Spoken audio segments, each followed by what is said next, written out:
we're going to be holding the Lord's 51st annual Passover. I ain't a people pleaser. I don't like people either. I don't care if you're not the jigger and wanna meet you. Just give me my mother. We're going to be located at the Westchester County Center, 198 Central Ave, White Plains, New York, 10606. $100 for all adults 17 and over. Kids are for free. Start sending in your funds today. For booking information, check us out on the ISUPK 51st Annual Passover Facebook page. More updates will be available soon. Last but not least, Israel, Commandant General Yohana will be accepting the men willing to stand for the Hebrew Academy 2021. The Lord's 51st Annual Passover.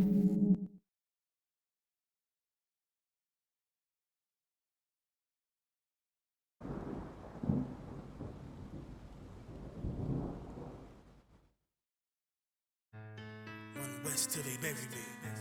I'm one west till they bury me.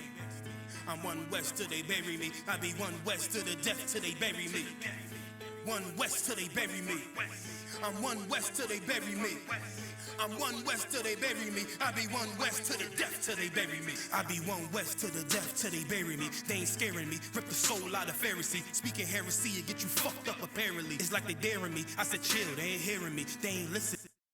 Every bar nitroglycerin hit your heart, bring it back to start, make you live again. Get them dividends, or we start getting ignorant. I be on that soldier shit, I told you shit phenomenal. Nah, but he a domino, so what you suckers trying to do? Rhyming comical, guess it's funny until I'm bombing you. Bring apocalypse to them pussy niggas that's popping shit. Team of all-stars, I coach them up like I'm Popovich. Fuck the politics and the lobbyists and apologists. They vagina, so we gon' check them like gynecologists. It's kinda obvious how the situation is ominous. The way I vomit this and regurgitate for the audience. They start applauding this cause the competition is fraudulent. From the era where niggas smoke you up like a parliament. The flow been stupid, shit has gotten retarded since all the dominance of one west rising to prominence. Cause I be one west to the death till they bury me.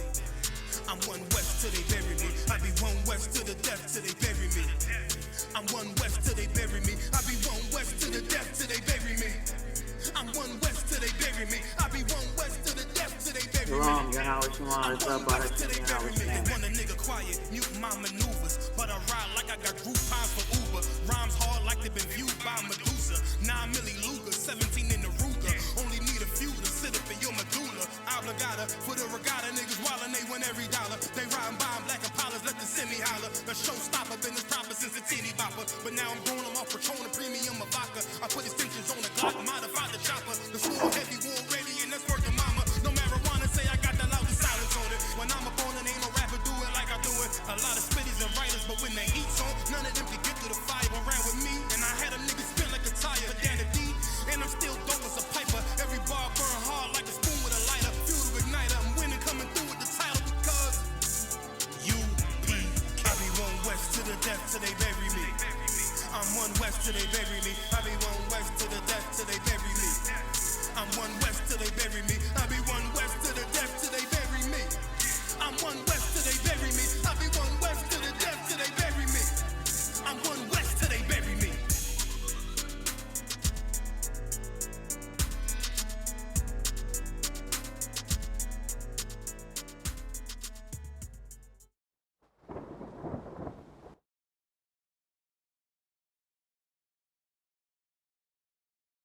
Bashar.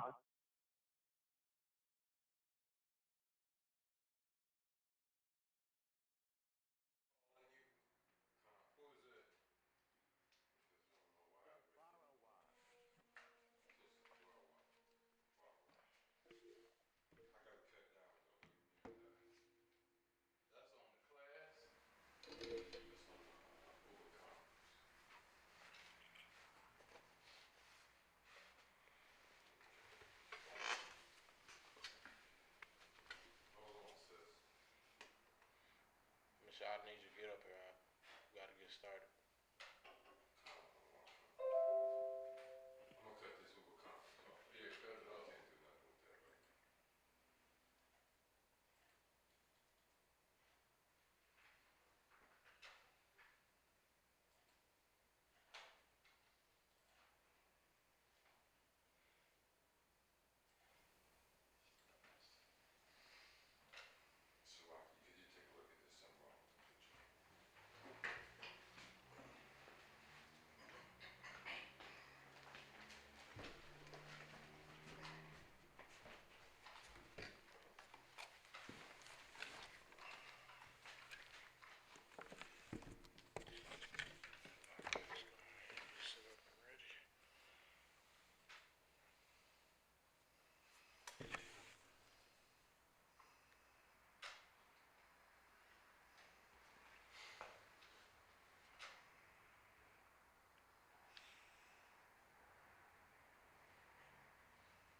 go, sir?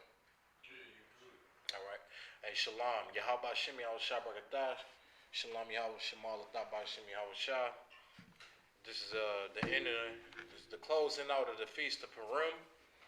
You know what I'm saying? What we're going to be going over, the story of Esther. All right? We're going to be going over the reason why we celebrate this day, this day. Okay? It's very important. I want you to get your scrolls out. And we're going to go ahead and get started. All right, give me Esther chapter 1 and verse 1.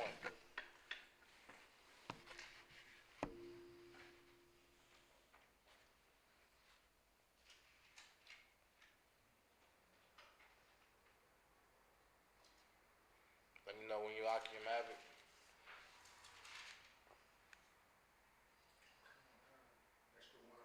Esther 1 and 1. You're going to read, make sure you're reading out loud. You understand? We're going to go ahead and bust this class out tonight. We got some good food in the back. We got some good strong coming on the way. All right? We're going to go ahead and we're going to enjoy this day. This is a good day to celebrate tonight, all right? Go ahead, grab that mic out. You can grab it. You can sit down. Just take it.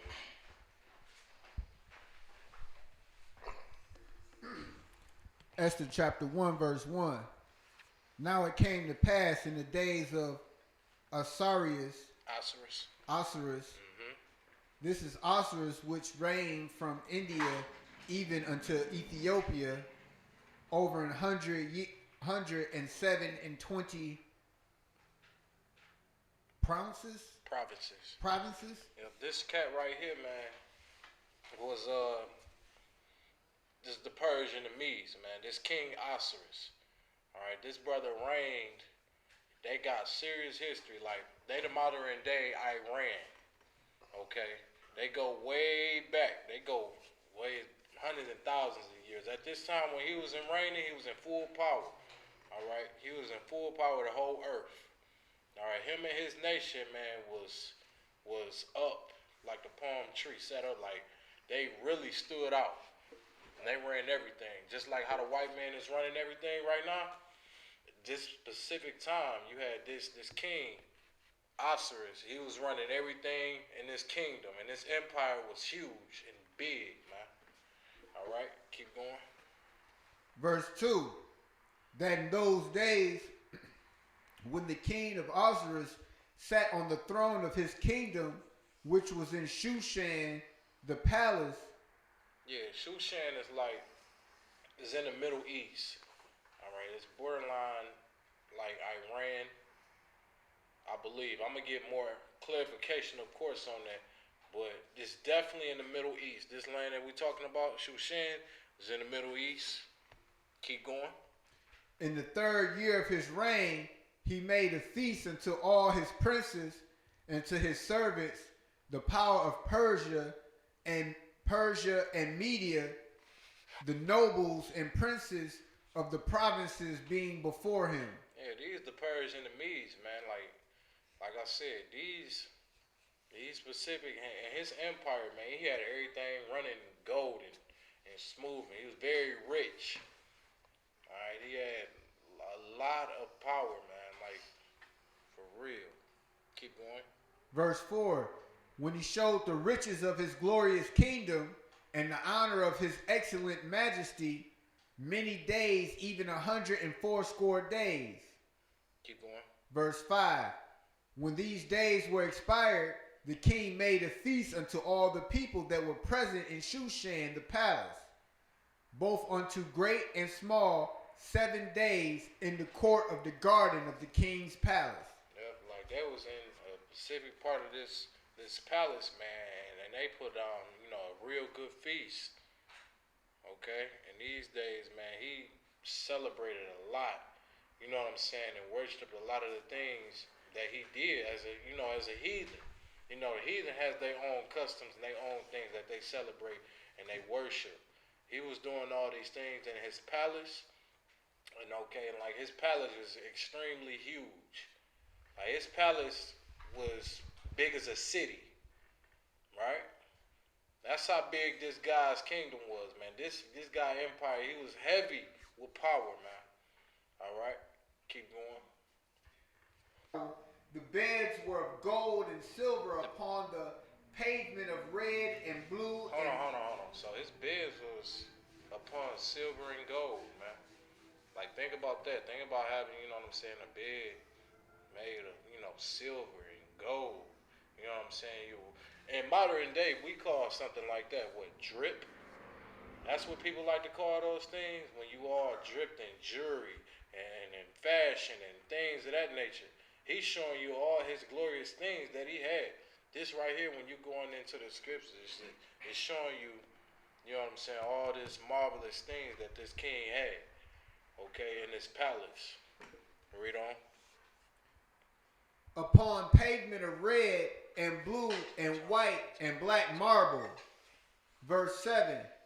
And they gave them drink in the vessels of gold, the vessels being divers of one from another, and royal wine in abundance according to the state of king.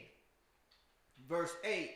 And the drinking was according to the law, none did compel, for the king had appointed to all the officers of his house that they should do according to every man's pleasure. Do according to every man's pleasure. Right, read on. Also, you ate Vashti, the queen, made a feast for women in the royal house which belonged to Ahasuerus. Now you want to read it. Make sure you're reading, you know what I'm saying, every single line. All right? Make sure you read every single line. It says, the royal house which belonged to King Ahasuerus. All right? So Vashti made, you know what I'm saying, a feast to all the women. All right? She was the queen at this time in the palace of King Ahasuerus. Okay? That was his queen. That was his woman. You know what I'm saying? And she put a feast together for all the women. And that was in the palace. Barbershop for a minute. This is a, to me anyway, is a deep point. This seemed innocuous. It seemed like ain't nothing really going wrong here. Why? Because the king, for 180 days, that's 6 months, he's been putting on, showing off his feast, showing off his wealth, his riches. Power. He's been showing them to the different people up under him. He just what we say, he just flashing what you call it, like flexing. Flexing, that's all he doing. For 6 months. And then at the end of the 6 months, he decided to have a feast.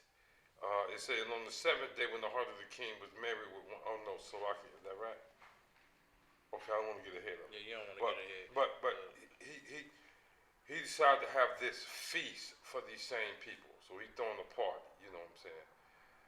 Now, it seemed innocuous, but then here's Queen Vashti. What did it say she did? She made a feast for the women in the royal house which belonged to King Ahasuerus. So Vashti got an all-girl thing going on someplace else. I'm just trying to paint the picture. Yeah, basically, you know what I'm saying? The brother trying to say Vashti is trying to exclude her power, trying to flex, you know what I'm saying? Power which, you know, it's really not a woman's place. You know what I'm saying? Like how the average woman to do in the world now, you know what I'm saying? They will flex their power, you know what I'm saying? And it be what they say. They call it a independent thing. You know what I'm saying? I'm this independent woman. I don't need no man. You know what I'm saying? I can do these things on my own type thing. You see what I'm saying?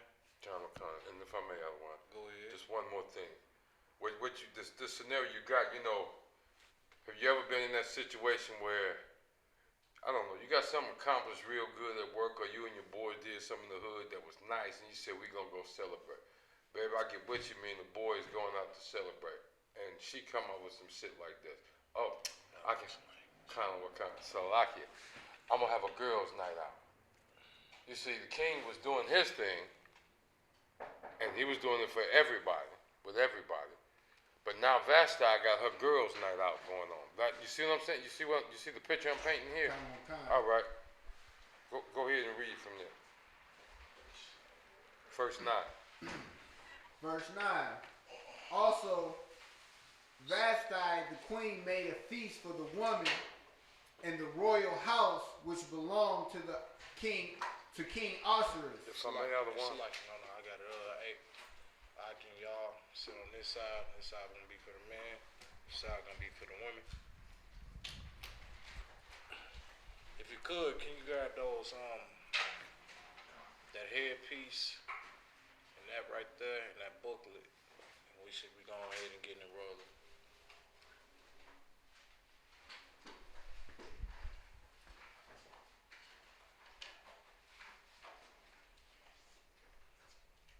Go ahead, Op. On the seventh day, when the heart of the king was merry with wine, he commanded Muhammad, Biztha, Harbona, Bigtha, Abagatha, Yep. Zethar, Zathar. and Carcass, the 7 chamberlains that were served in the presence of Ahasuerus the king. Okay. So he telling, you know what I'm saying, basically his officers. These are his appointed men that's inside this palace, you know what I'm saying, that he appointed a certain office over, right? Keep going. Verse 11, to bring Vashti the queen before the king with the crown royal, to show the people and the princes her beauty, for she was fair to look on. Now Vashti, you know what I'm saying, she was a beautiful woman, okay? And he appointed his officers, you know, to bring her, you know, bring her to him so he can show, you know what I'm saying, his power, his empire. He want to show his empire, you know, the beauty of his woman. You know what I'm saying? Basically like showing her off. You know what I mean? This is a very beautiful woman. He wanted to show her off in front of his empire. He's living gloriously. He got, you know what I'm saying, the riches of everything right now. He's in full infecting power over the whole earth. You know what I'm saying? And all he wanted to do right now is to show his beautiful woman off at this point. You know what I'm saying? All right, keep going. If I may have one. Go ahead. Real quick.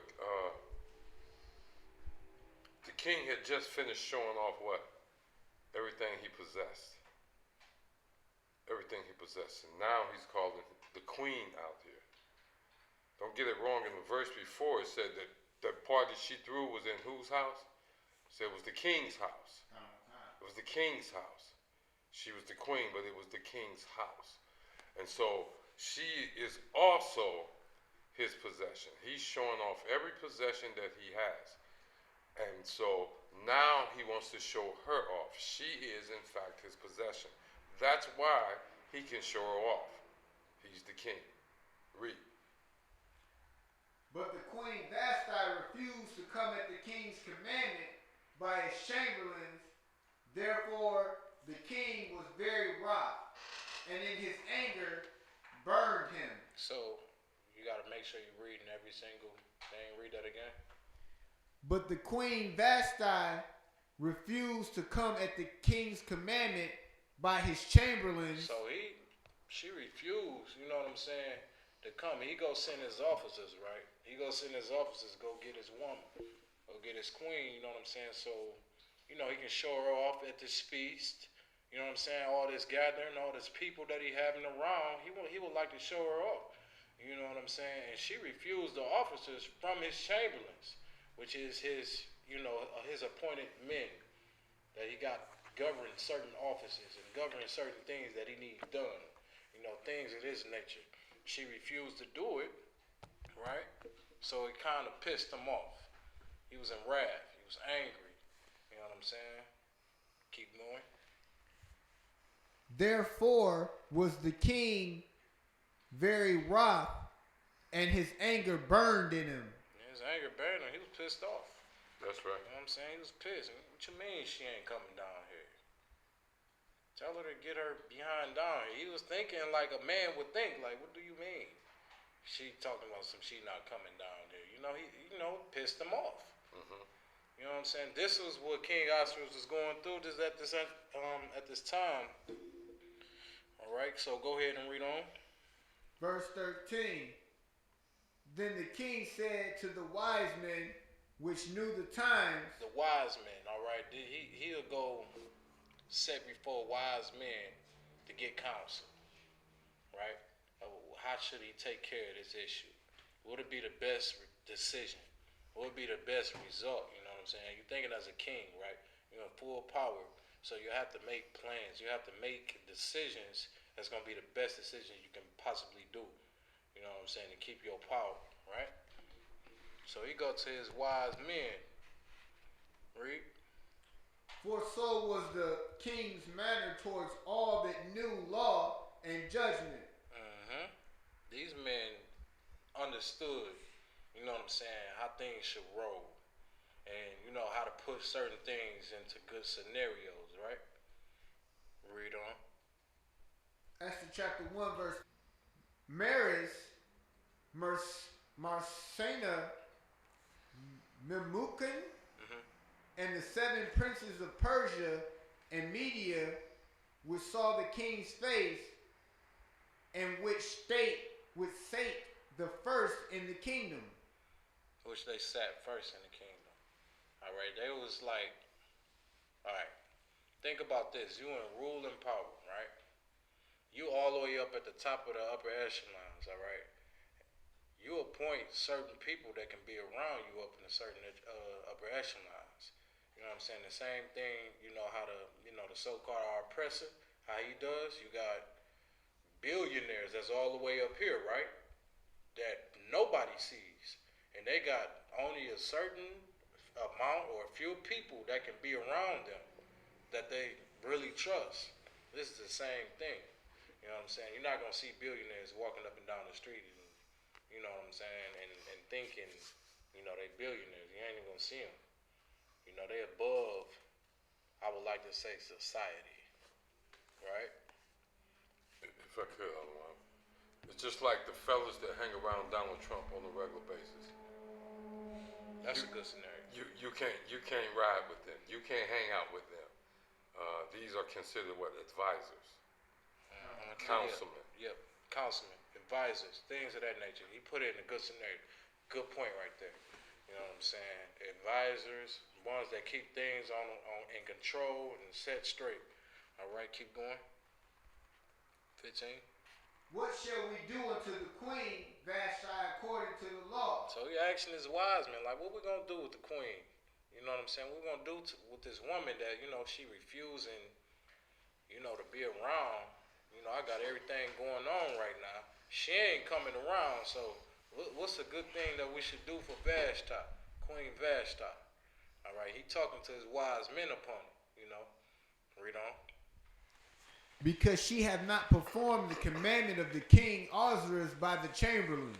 You know, she ain't doing what he asked her to do. You know what I'm saying? She veering off. She going off in her own state of mind.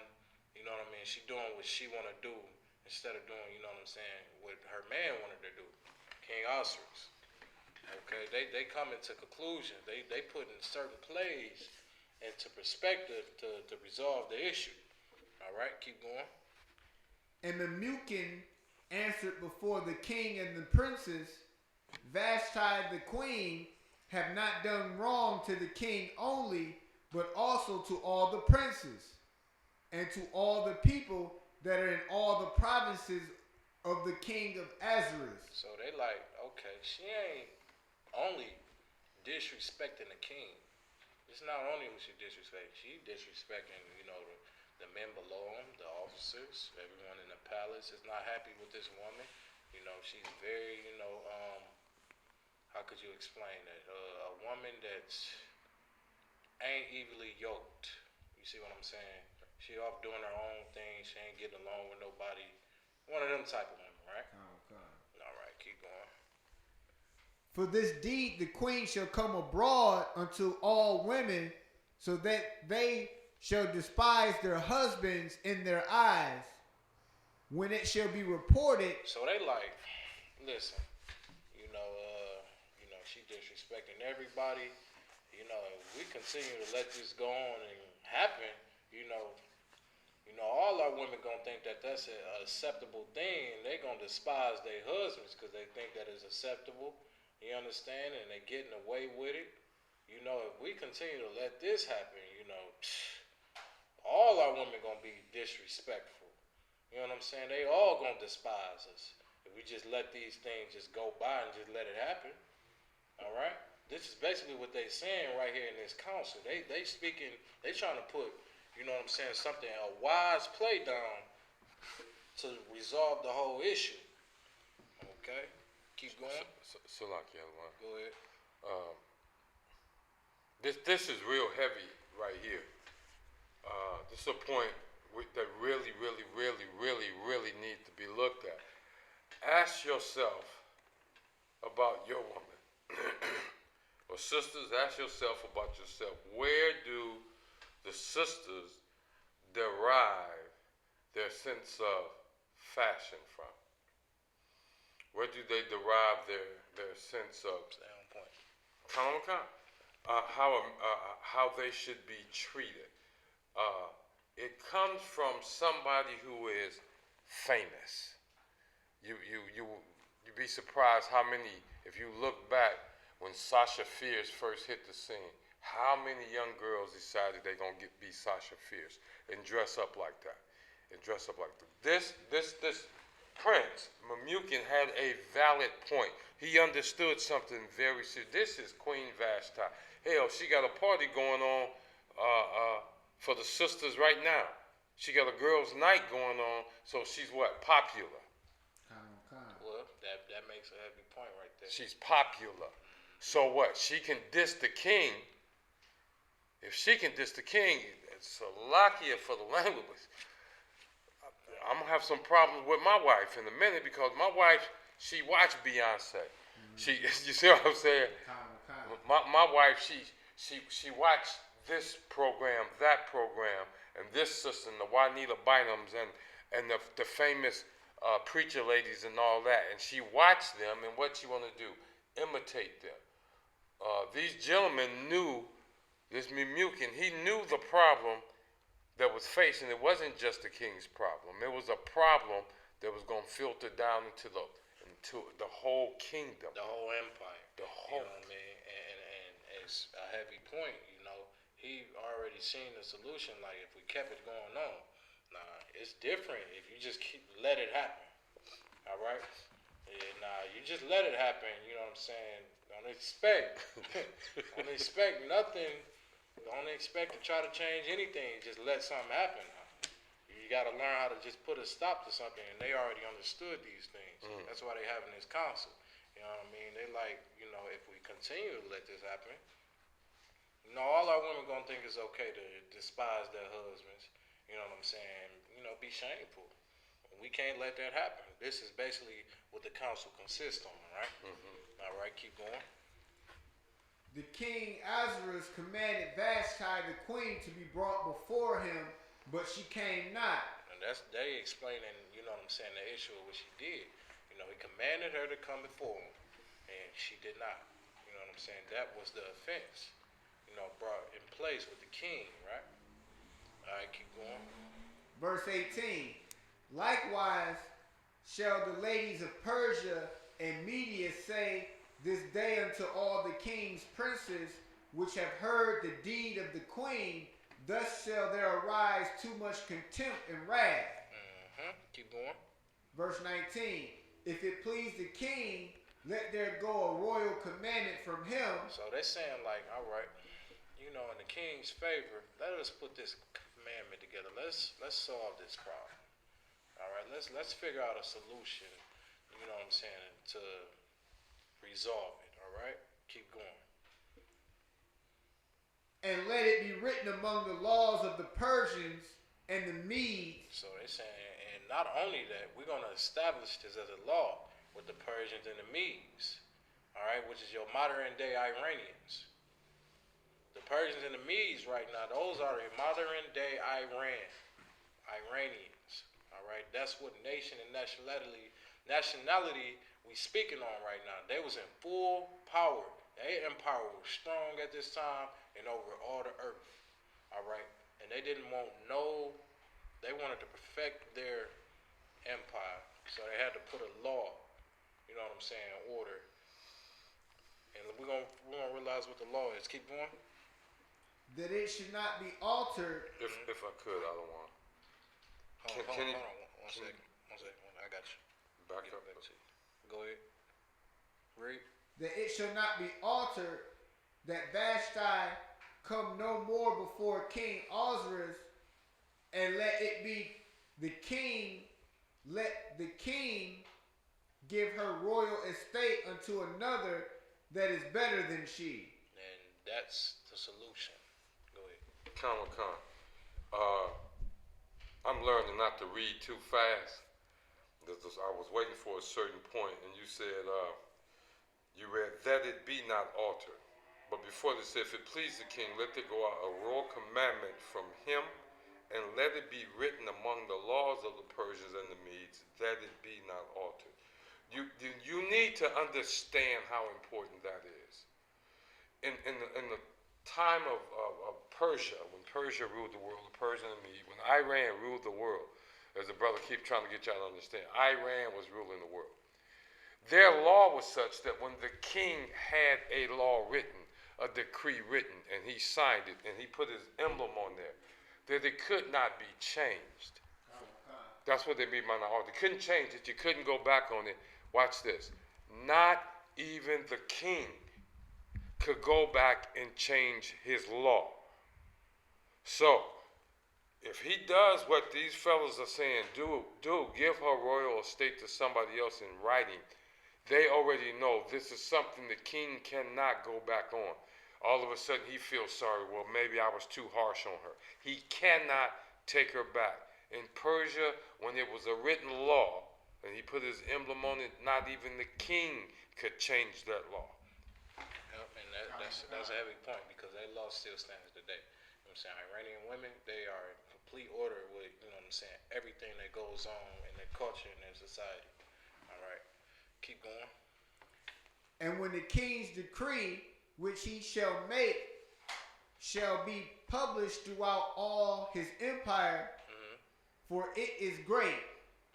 All the wives shall give their husbands honor, both to great and small. Okay, so basically, they came up with the solution. You know what I'm saying? Don't bring Vashti in front of King Ahasuerus. All right, let's go ahead and let's replace her. Let's get someone that's better than she is. Okay? That was the solution that they came up with, was to replace her. All right? And we're going to go ahead and we're going to keep reading. Verse 21. And the saying pleased the king and the princes, and the king did accordingly to the word of Memucan. Yep, he did according to the word of Memucan. Okay, and he set that standard, like, you know, in our empire, our wives gonna honor us. You know what I'm saying? They're gonna cherish us, whether it be great or whether it be small. You understand? They're gonna honor us and cherish us. They ain't gonna be doing this. We can't have this in our kingdom. That's basically what they're saying. This is the solution that they came up with, and they put it into effect. All right, keep going.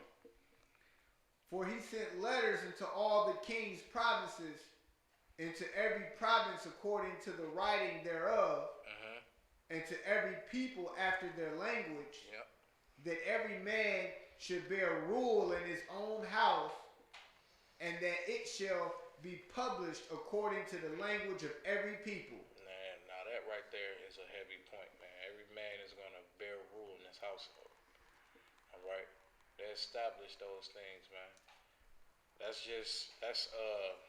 How can I explain this? This is,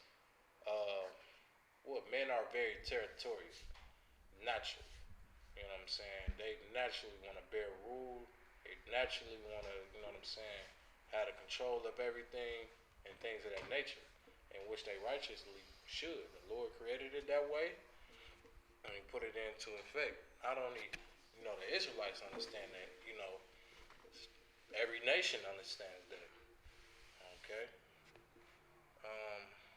Let's go to Esther chapter 2 and verse 1. Esther chapter 2, verse 1. After these things, when the wrath of the king Ahasuerus was appeased, he remembered Vashti and what she had done and what was decreed against her. Yeah, he remembered those things that Vashti did. He remembered, you know what I'm saying, the disrespect. He remembered how it made him feel. You understand? And he also remembered the solution upon this, which is very important, which with what Mamukin, what he put into, you know, what he put in the king's ear concerning these actions and concerning these things, right? Keep going. Then said the king's servant that ministered unto him, let there be fair among virgins sought for the king. Read it again. Let there be fair young virgins sought for the king. Yeah, make sure you're reading every single word. Make sure you just read slow in every single word. All right. He's saying right here, man. Let's do this thing right here. Let's go grab fair young virgins. Now, biblically, we understand that a virgin isn't a woman that has not had sex. All right. When you look up in the Bible dictionary of virgin, it means as a woman that's of marriageable age. You know, the age range around the ages of 19, 20, 21, and up and so forth. A young woman, you know what I'm saying, that's of marriageable age. Okay? And they sought to go grab young women for the king, you know what I'm saying, and to replace Vashti, you know what I'm saying, the king would have a choice of women he could choose. Because he was in, you got to understand how much power this cat had, man. This cat had plenty of power. He's in a huge palace, you know what I'm saying, to take up the whole city. All right? And not only that, he's in full power of the whole earth. Everybody respected this king. And everybody feared him. Okay?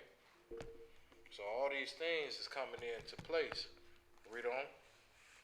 And let the king appoint officers in all the provinces of his kingdom, that they may gather together all the fair young virgins unto Shushan the palace, to the house of the woman, unto the custody of the hedge of the king's chamberlain, keeper of the women, and let their things for purification be given to them. So he gathered, you know, all the fair, the beautiful, the finest women he could grab.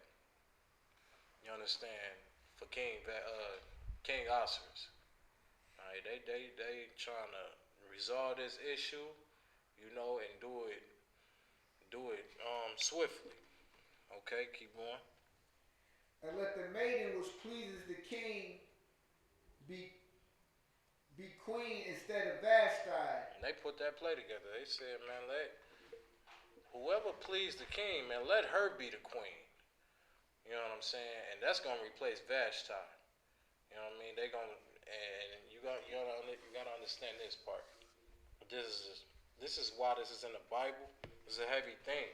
Like in the kingdom, you know, a woman to be, you know, to shame her husband in a certain type of way in the kingdom, it's gonna be known throughout the kingdom. It's gonna be known throughout the empire. You know what I'm saying? Not to do those things, you know, and how shameful it could be, especially given our culture, right? This right here is like a huge example of it. Okay, keep going. And the thing pleased the king, and he did so. It pleased the king. He saw that was a good fit, and he understood, you know what I'm saying, the solution, and he was okay with it. He said, all right, I approve that right there. Keep going. Now in Shushan the palace there was a certain Jew whose name was Mordecai. Your name was what? Mordecai. Okay, now we getting to the good part, man. We getting into Mordecai. All right. This right here is a Jew. Read on. The son of Jair, the son of Shemiel, the son of Kish, a Benjamite. And this right here is a Benjamite brother. All right, so-called Jamaican, a West Indian, Trinidadian, and so on and so forth. Keep reading. Who had been carried away from Jerusalem with the captivity which had been carried away with Jeconiah, king of Judah, whom Nebuchadnezzar, the king of Babylon, had carried away. And he brought up Hadassah, that is Esther, his uncle's daughter, for she had neither father nor mother. And the maid was fair and beautiful, whom Mordecai, when her father and mother were dead, took for his own daughter. And again, like that right there is what our nation really consists of, man. You ain't gonna have, your family just leaving you out, you know what I'm saying, for you to defend on your own, man. Like our nation, man, in the kingdom, when one of ours perish, we gonna take upon their children, man, and raise them children up. You understand? That is the right thing to do. That's a righteous thing what Mordecai doing. That is what you're supposed to do, man. That's heavy with, blacks, Hispanics, and Native Indians, man. That's the things that we're supposed to do. Okay, in the kingdom, that's what you're going to always do. When a brother or sister perish, you go take care of that child, man. Bring him in as your own, and you raise him up the correct way. Okay, in the kingdom, you ain't going to see nobody. You ain't going to see no homeless Israelites in the kingdom. You're not going to see that, all right? That's right. You ain't going to see nobody just being without in the kingdom, all right?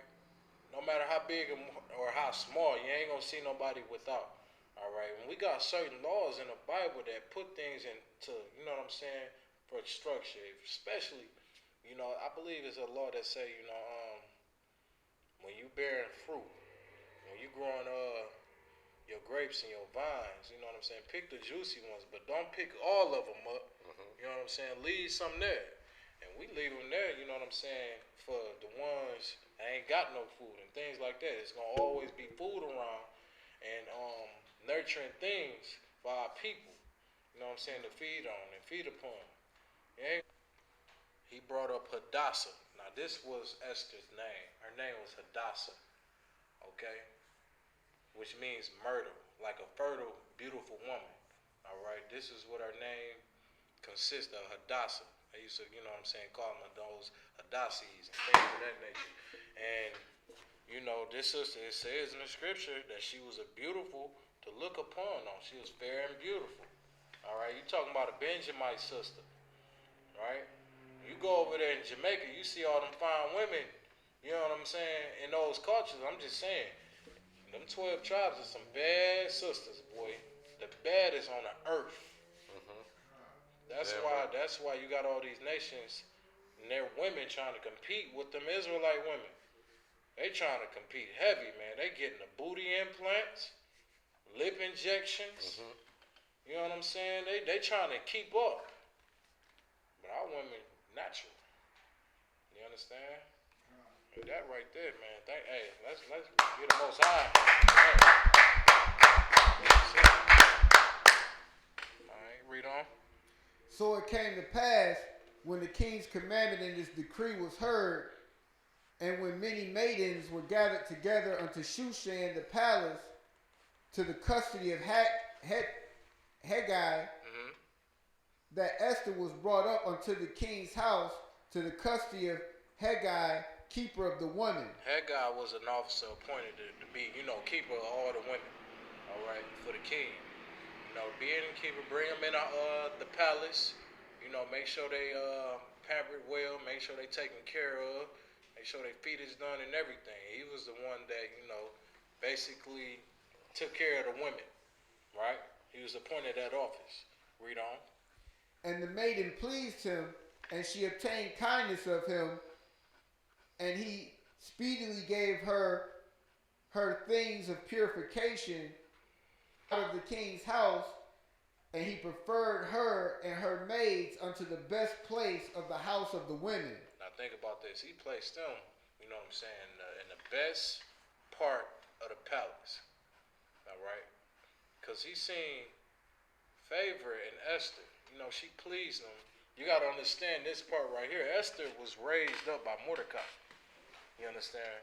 And being raised under the laws, statutes, and commandments and put a woman in a mindset, especially growing up, of humbleness and being sweet and being kind, you know what I'm saying? Being favorable, you know, things like that. And this is how Mordecai raised up his daughter, which is his niece, you know what I'm saying? He took him in as his own, but this is how he raised her up. And she took those things, and this is why she's getting the best of, you know what I'm saying, the best part in the palace. You understand? That right there is powerful, man. Being sweet and humble and kind and beautiful, smiling, things of that nature. Being a feminine, tapping in. This is how strong it is to tap into that feminine side when you're a woman, man. Like that, you know, what a lot of men say. They say, yeah, you fine and all, but your attitude ugly. That makes you look ugly. You know what I'm saying? You hear a lot of people say those things, man. So it's more than just your looks and your beauty and things that you have to offer. You know what I'm saying? Given to me, it's your mind. It's how you carry yourself. It's your reactions to things. Is it really feminine? Is it really, you know what I'm saying? Something that you can really tap into. You know, and this is what Esther already understood, though. This is the thing. This is how she was raised upon. All right. This is how Mordecai raised up this sister. And this is why she is in the best part, and her maidens in the best part of the palace. Go on. Esther had not showed her people nor her kindred, for Mordecai had charged her that she should not show it. This heavy right here. This real heavy right here. What they're saying when it said Esther had not showed her people nor her kindred. Esther, remember what they said? They brought Hadassah, and this is Esther. There's a reason that she didn't get presented as Hadassah. That's because that name is recognizably what? Hebrew. Recognizably Jew. Yep. You know. So her name was Esther. We do that here. You know what I'm saying? I'm sure when too many so-called African Americans from back in the day, Hebrews named Lawrence. Right. Or Robert. Right. You know, we do other names, what? So that we can fit in, you know. Esther here, and Mordecai was the one that presented her as Esther. The guy that raised her. He's the one that wouldn't let her reveal that she was a Jew. That's right. He said, don't tell anybody you're a Jew. Don't even tell the king. You fine enough, he ain't gonna care what you are. That's right. You see? He ain't gonna care what you are. So she didn't tell anybody that she was a Jew. And it's gonna be important later on. Yeah, but this right here is a real heavy part. Like in these times right here, with the Israelites, with the Israelites, you gotta understand this part right here. In this specific time, we were beefed out with everybody, man. We was warring up with everybody. We went to war, man. We was warred up with everybody, man. It was like an on-site thing, you know. Don't you know, like even with certain gang members, when they see each other, it's on site. That's how it really was back in them times, man. When they saw Israelites, it was on site, man. It was war. You know what I mean? We understood what it was. We ain't hang around other nations, man. This is what we going through, and this is what we talking about, right? And this is why Mordecai explained to Esther, man, don't be telling your people about none of this or what you're doing up there. Don't explain who you are. Don't tell them. Don't let them know. All right. Keep going.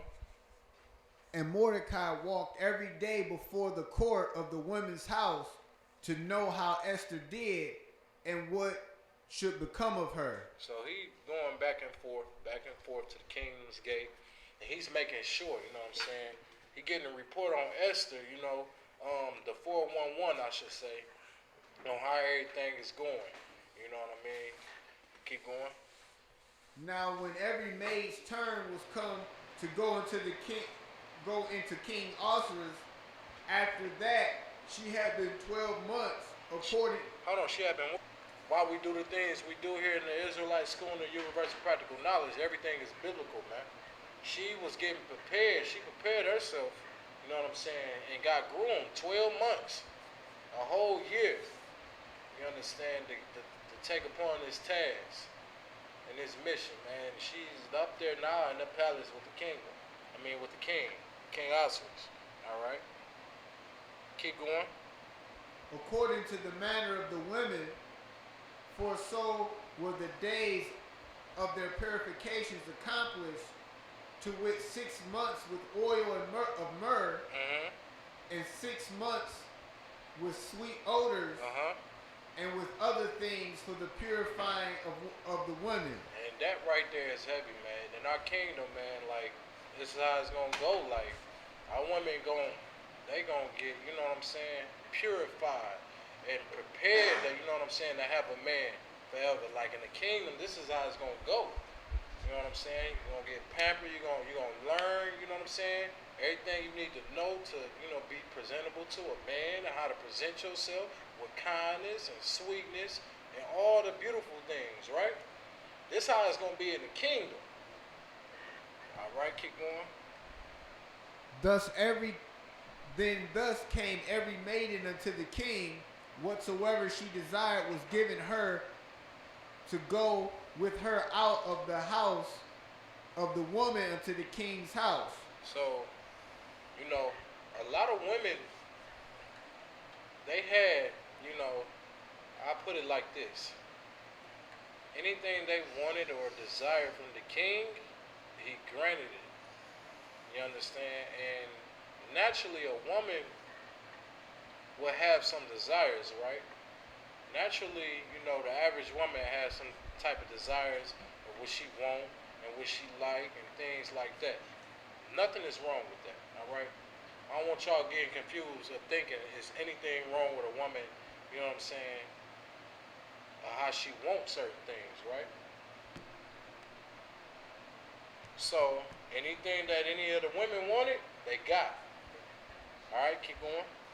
In the evening she went, and on the morrow she returned unto the second house of the women, to the custody of Shishagis, and the king's chamberlain which kept the concubines.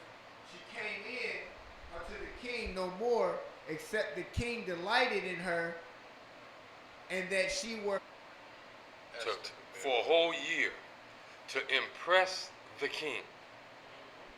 To impress the king. And they get one shot. One shot to impress the king. That's it. And look, when they left, they didn't even come back to the same house. That's right. They went to a second house. Why? Because she was not, at this point, untouched anymore. You see what I'm saying? And she was not allowed to go back and what? Influence any of the other girls, any of the other women that was waiting for the king. If she could, what would she have done? She wanted to be queen. That puts her in a position, what, to lie, to say something in the girl's ear, to give her a bad attitude, stuff like that. So they had all that set up. One shot. This was her whole shot. If she didn't impress the king enough, she saw him no more. She remained his concubine. She remained his wife. She couldn't go out and be with no other man. But that was her only shot with the king. She got the things that went with it, but she didn't get the king no more after that. Go ahead, read, bro. Verse 15. Now, when the turn of Esther, the now, daughter this talk about Esther turn right here, right? Just pay close attention. Go ahead. the daughter of Abihail, the uncle of Mordecai, who had taken her for his daughter, was come to go into the king. She required nothing but what Haggai, the king's chamberlain, the keeper of the women, appointed. And Esther obtained favor in the sight of all them that looked upon her. So check this out. It's a bad sister, right? She go on there, right, to try to impress the king. Here's the thing. This is how she impressed the king. She ain't impressed him by her conversation or anything like that. I'm gonna show you the real power of what she tapped into. She ain't want nothing at all from the king. All she wanted, really, was the, you know what I'm saying, anything that he liked it. You know what I mean? To really put it in good words, like Esther, when she went in there, she wasn't looking for nothing. You know what I'm saying? All she wanted to do was, you know what I'm saying, obtain what Haggai commanded. That's it. Okay, she ain't going there and all make sure that sister went in there sweet and humble. You know what I'm saying? Salakia, if I Go may. ahead. Esther wasn't a gold digger. Remember when each time you got ready to leave the house to go see the king for your one shot, what they said you could take, the girl could take with her anything she wanted. So I'm sure somebody had some Coach, left out of there with them Coach purses. Somebody came up there with all type of ice on, got the earrings, the jewelry around the neck, wearing some whatever the designer clothes are now, and all of that. Esther wasn't a gold digger. So she was raised up to do what? To have the authority of a man over her, and she was obedient.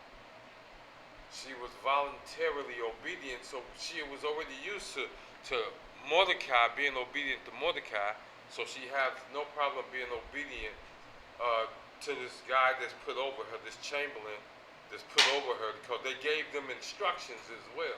Yep. They didn't leave them to their own devices. They gave them instructions. When you go see the king, do this. When you do, and she did how to walk, how to talk, how to carry yourself. You don't change. You don't change levels of existence without some type of teaching. Yep. So Esther, basically, you know what I mean? When she was appointed, she ain't want nothing. Nothing. She ain't wanted nothing, and that right there is what sorted her different from all the women. All right, like the brother said, certain women probably wanted some gold. You know, certain women probably wanted some good jewelry, some nice looking things, all the tempering things, earrings and everything, all those things. Mordecai, when he seen Esther, man, pretty sure he was like, man, is there anything I can get you? All right, is there anything? Can I get you anything? You know what she said? She ain't want nothing. You know, and that's what stood out. That right there stood out and made her stand out more than anything. Okay.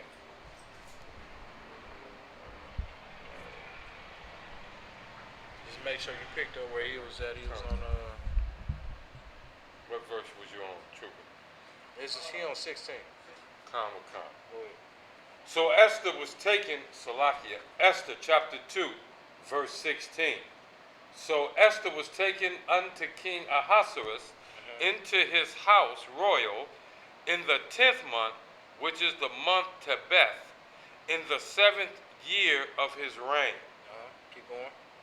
Verse 17, and the king loved Esther above all the women, and she obtained grace and favor in his sight, Now more what- than all the virgins. Now my question would be, why did the king love Esther? Anybody want to answer? Or why the king, he loved Esther? Like, why did he love her? Salakia for Maryland. Hold on. Want to answer? Come with come. The king loved Esther not only because she was beautiful, but she was beautiful and she was not needy. She didn't need it. She didn't take anything. She didn't want anything. And she was obedient. She was sweet. She was dedicated to the needs of the king. Okay, that's a good answer. You know what I'm saying? I mean, it's right, but it's still is a thing that's missing from that answer that I want. You know. Anybody want to give it a shot?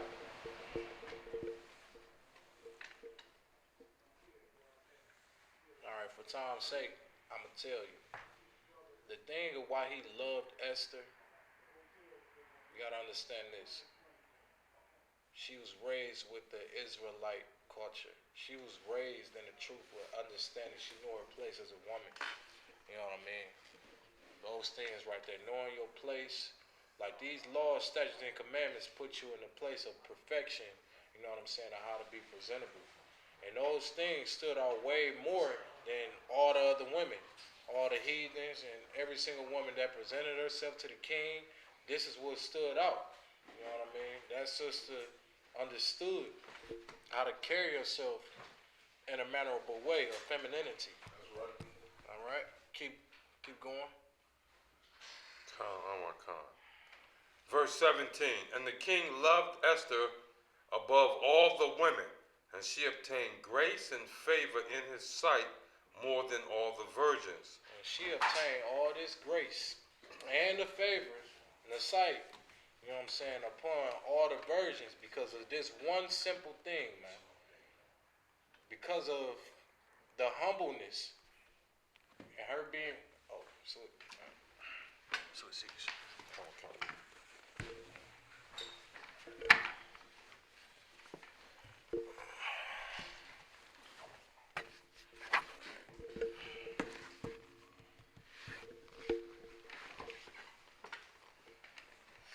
Out of all the women, she obtained favor over the king because of how sweet she was, man. And how humble she was, how her approach was. It was very feminine and not of no any approach than that. So like you said. No, I just want to know what about her character explains what you just said? Sweetness. Like how? I mean, is it in the scripture? Kind of what kind? It starts off with like Mordecai, right? Because Mordecai was a Jew and he understood, you know what I'm saying, the culture. And he raised her when her mother and her father had passed away. Mordecai had took it upon himself to raise this woman as his own daughter. And he raised her up correctly. You know what I'm saying? He was a strong brother. You know, and with these things, she obtained when she was getting in front of the king and things of that nature. In terms of how he raised her up, does the scripture describe that? Or does it just say he raised her up according to the traditions of Israel? Or does it specify details in how she was raised? I believe so. So out there. Did you get that already? I kind of kind. Okay, so you don't have to go back. Kind of kind. Keep going. Oh yeah. Con. So that he set the royal crown upon her head and made her queen instead of Vashti. Keep going. Verse 18. Then the king gave gifts according to the state of the king. Okay, so after appointing Esther as the queen, you know, the king at this time, King Ahasuerus, he made a huge feast upon his decision that he made to make this woman, you know, a queen and put her, hold her to this standard, you know, and he celebrated. He put a big feast upon it. You know, this guy got a big palace. He got a huge empire. You know what I'm saying? He's in full power at this time. And this is what he decided to do with the decision that he had made. All right, keep going. Verse 19. And when the virgins were gathered together the second time, then Mordecai sat in the king's gate. Read on. Verse 20. Esther had not yet showed her kindred nor her people, as Mordecai had charged her. Now you see this thing right here. That's a very important thing. She still hasn't made no signs that she was an Israelite. She still hasn't, you know, made contact with her people, and she doing everything that Mordecai asked her to do. This is coming from Mordecai. Now this decision was a very wise decision that Mordecai had put in play for Esther. Okay, keep going. For Esther did the commandment of Mordecai. She did the what? The commandment of Mordecai. Keep reading. Like as when she was brought up with him. So she followed order. You understand? She followed those orders of Mordecai, man. Mordecai was like a father to her. She looked up to him, and everything he asked her to do, she had done. All right. When he told her, do not tell nobody that you're an Israelite. Don't let nobody, you know what I'm saying, know. Or don't show nobody none of these things. And she followed through. You know? All right, keep going. Verse 21.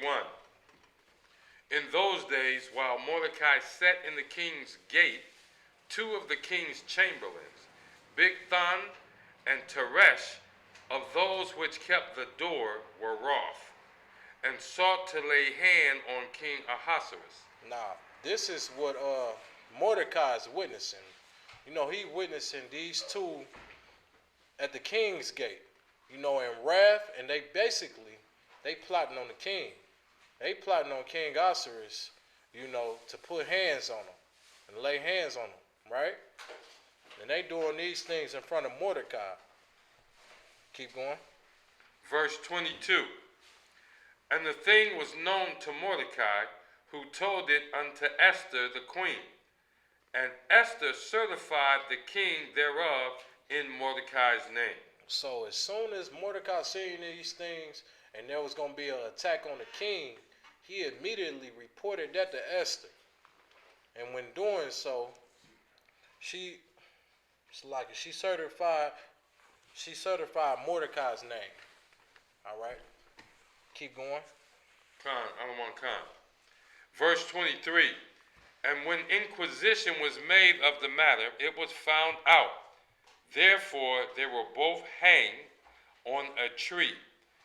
And it was written in the book of Chronicles before the king. So basically, after making that report, when Mordecai had made that report to Esther, and she reported it to the king, they found out that it was true.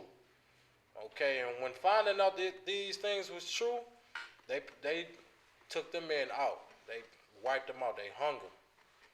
Okay, they was put to death over that, and it was written in the book of the commandment. All right, in the book of the Chronicles.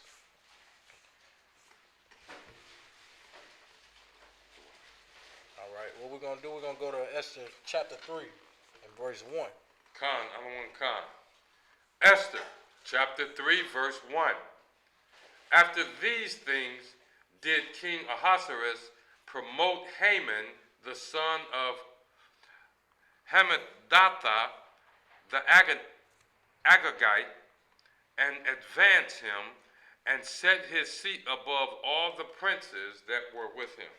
Okay, so this right here is King Ahasuerus appointing Haman as his second hand, like his right hand. Okay, this man then got promoted. He saw sight in the king's favor, and the king saw that he should be promoted as his second. All right, this is what is happening right here. I'm going to go ahead and keep going. Verse 2. And all the king's servants that were in the king's gate bowed and reverenced Haman, for the king had so commanded concerning him. But Mordecai bowed not, nor did him reverence. Okay, now everybody bowed and made justification when Haman got appointed his second, to the king. Everybody bowed down but Mordecai. All right, and Haman noticed that thing right there when he saw everybody bowing and gave him his references, and he seen one specific man, which is Mordecai, who bowed not. All right, neither did he show him reference. Keep going. Verse 3.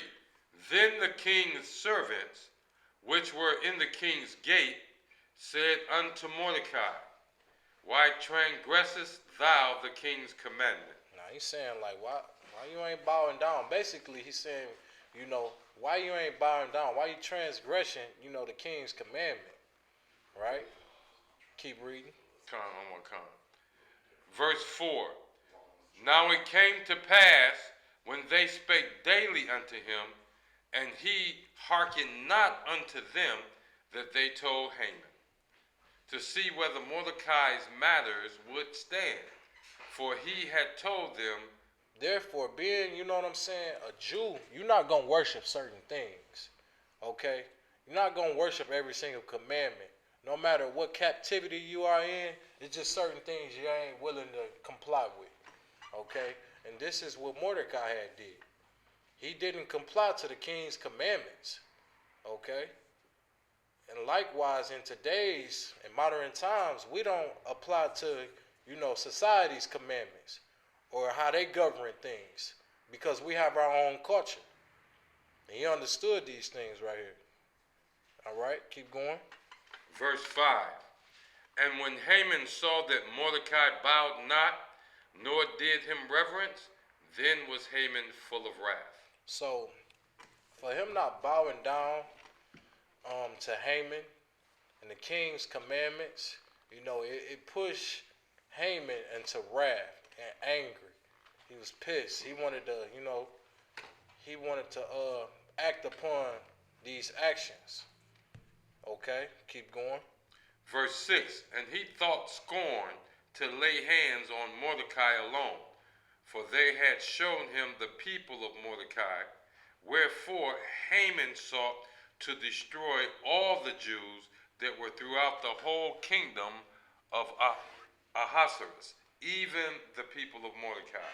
Okay, so Haman started to put hands on him. All right. Deuteronomy 17 and 15. I go to Deuteronomy 17 and 15. Haman started to put hands on him, man. He started not only to do that, but when it was discovered to Haman that Mordecai was a Jew, he started not only to lay hands on him, he started to wipe them completely out.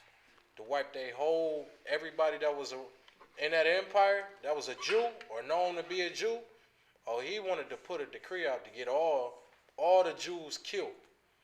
Okay? But not bowing down to that commandment. Read what you got. Deuteronomy 17, verse 15. Thou shalt in any wise set him king over thee. Read it again. Thou shalt in any wise set him king over thee. And this right here is in the commandments right here. This right here is a law, man. You can't set or appoint no king over you. All right? It's up to the Lord to decide who's over you and who's going to govern you. And more likely, the Lord is going to put somebody over you that's your brethren. Okay? The Lord is not going to put any heathens that's over you. And that is a sin. If you start listening to heathens and bowing down to them, rather than bowing down to who the Lord appoints over you, which is one of your brethren, your kinsmen, that's a sin within itself. And also, deeply, this is the sin that Mordecai understood. This is why he did not bow down to the king. That's right. And this is why he did not bow down to Haman nor make reverence. And this is why it made Haman to wrath. Okay? Because he realized that the same reason how we offend our oppressors. We offend our oppressors when we don't bow down to Christianity. That's right. Okay? We offend our oppressors when we ain't eating pork, shrimp, crab, and lobster. That's right. When we against the LGBT community. That's right. When we against all these things, man, and we bow not to it, people go into wrath. They want to do something about it. They want to say that we a hate group. They want to say that we are separatists and things of that nature. But this go way further back, man. This is going way back into the times of the Persian and the Medes, man. This is how you know that there is nothing new under the sun. Okay? Keep reading. Come. Go back to where you was. But that was a good, excellent precept to bring out.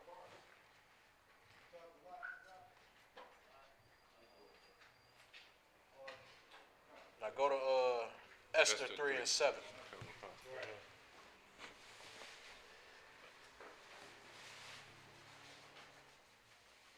Now go to 8, Salakia. Come. Go to Esther 3 and 8. Come. Esther.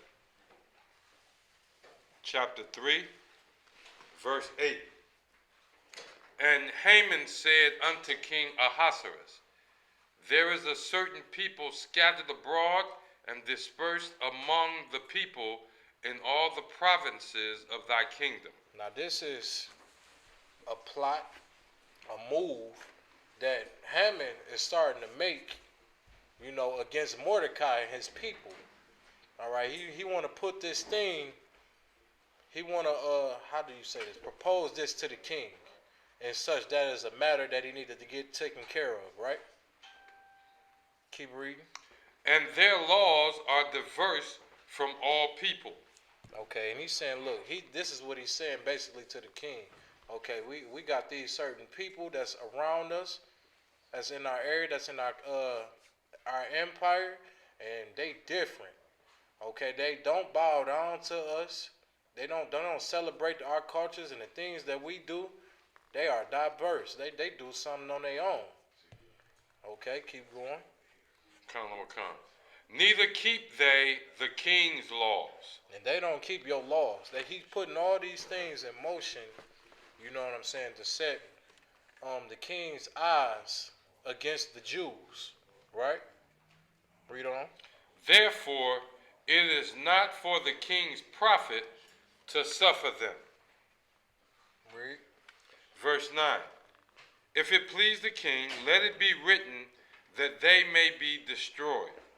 And I will pay 10,000 talents of silver to the hands of those that have the charge of the business to bring it into the king's treasuries. Okay, now he basically saying, if it may please you, king, let these people get destroyed. Let them be, let us wipe them out. And I get the job done, and I'll pay whoever to do it. And he said, what did he say, 10,000 talents? Come. Like in American money, I believe that's about 200 bands. You understand? And that right there is what he's willing to do. He's going to the furthest extent to get rid of all the Israelites. Anybody who's known as a Jew, he's going to his furthest extent, even in going to the king. You know what I'm saying? And proposing this to the king, like, look, they different, they diverse, they don't follow none of your commandments, man. I think the best solution to put in play is to let them all be destroyed. I got 10,000 talents, and I'll pay whoever is willing to get the job done. And this is what Haman is presenting to the king. Go ahead. Verse 10. And the king took his ring from his hand and gave it unto Haman, the son of Hammedatha, the Agagite, the Jews' enemy. The Jews' enemy. Like that right there is a heavy part right there. This was an enemy of the Jews. Right? Go ahead. Verse 11. And the king said unto Haman, the silver is given to thee, the people also, to do with them as it seemeth good to thee. Now, after the king hears Haman's proposal, right? After I'm hearing his proposal, the king granted that to Haman. He said, okay, I'm gonna let you go ahead and do that. I'm gonna let you go ahead and do what you want done to these people, and also I'm gonna give you the 10,000 talents, to the men that you apply to do this job. This is basically what the king is granting, Haman's wishes, right? Keep going.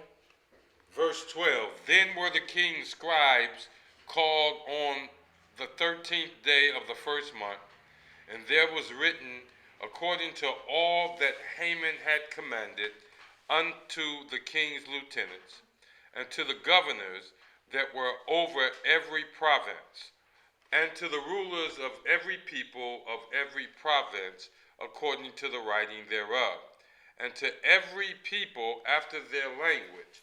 In the name of King Ahasuerus was it written and sealed with the king's ring. So the word had went out, right? I mean, it went out to everybody. You know what I'm saying? The governors, the lieutenants, the most important people in the higher upper echelons of this empire, in the Persians and the Medes at this time. This word and this decree went out. Not only was it went out, it was sealed. Okay? Verse 13. And the letters were sent by post into all the king's provinces to destroy, to kill, and to cause to perish all Jews, both young and old, little children and women, in one day, even upon the 13th day of the 12th month, which is the month of Adar, and to take the spoil of them for prey.